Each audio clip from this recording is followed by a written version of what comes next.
Hare Krishna, Bhagavad Gita 3:30.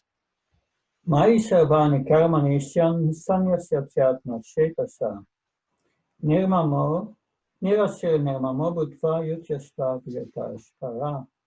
Therefore, O Arjun, surrendering all your works unto me with full knowledge of me, without desire for profit, claims and with no claims of proprietorship, and free from lethargy, fight. So in this verse, Lord Krishna tells Arjuna you should act without false ego. False ego means that one forgets Krishna and one's position as a servant of Krishna, and one desires profit for the body and proprietorship. I'm mine, this is mine. This, if one acts with false ego in that way, thinking that belongs to me and is for my enjoyment, and one forgets Krishna, one identifies with the body, because the enjoyment is and the enjoyment one derives from objects in this world is for the body and the mind, not for the soul. It's for the machine in which we are. So we are in a machine, a cage, that but the soul has needs. What is the need of the soul? Is to love and to be loved, and that is achieved in its fullest extent if we learn to love Krishna again. That's natural for the spirit soul. But if we divert ourselves and identify with this body, acting out of false ego, we are centered on ourselves. It's centered, concentrated selfishness. And then one lives as a slave for giving pleasure to the body and mind. That eating, sleeping, sex, and so on is pleasure for the mind. That pleasure in the mind to get, like the academics, they feel pleasure in the mind. That is all for the body. It's all temporary. When you die, it's all gone. That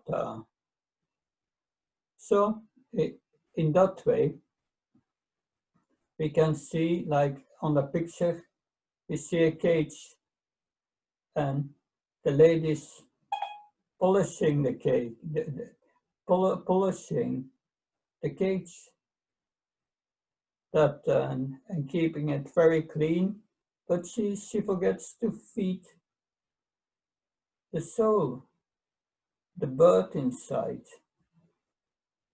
The bird does not get anything to eat, and it lies on the bottom of the cage. Like our spirit souls are now dormant. We identify with the body. But that selfishness, we extend that. We think my family is important. I live the whole life for my family, and then you die. My family, not the other families. Or further extended, I live for my nature, I'm going to die for my nature.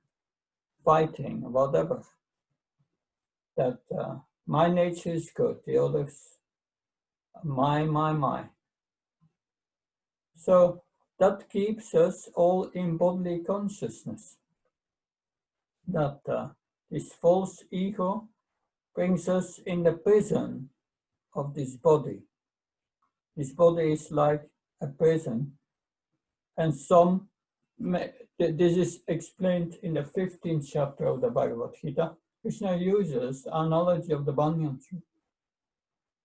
And we are somewhere in this banyan tree, some higher planetary systems, lower planetary systems, someone gets first-class bodies, like Brahma or Indra, or others get second-class bodies, human forms or animal form, but we are all prisoners. They are all in the prison, and they are servants of their body. That Krishna consciousness means to get out of the prison forever, back to the spiritual world where we belong. But to achieve that, we must act first, learn to act again as a spirit soul. Acting as a spirit soul means that one acts without attachment and aversion, raga and dvesha. Because that attachment and aversion to things in this world, that is centered around the body. One is averse to what gives distress, and one gets attached to what gives pleasure to the body. And one must learn to say no to that. Na praspiyat priyam propyo novichet propria savyam stirbaduma samado brahmavid brahmanisita. When something pleasant comes from the body, we are not interested. We understand based on the spiritual knowledge, and that if I want to enjoy and I act out of false ego, the result will be suffering. And who wants to be suffering? So, one who is on the spiritual path is not interested in enjoyment of the body. It diminishes that to the minimum. And when distress comes, we understand we are in this body. This is our prison. And prison means punishment. There will be suffering. I just tolerate it. But I absorb myself in my service, not in the happiness and distress of this body, by engagement constantly in Ananya Bhakta, pure devotional service. Pure devotional service means only to please Krishna, and always. And if we act like that, we come with our consciousness already out of the prison, and soon, at the time of death, if we maintain that consciousness, we go back home, back to Godhead, to the spiritual world. Then we are out of the prison forever. And that is the goal of our existence.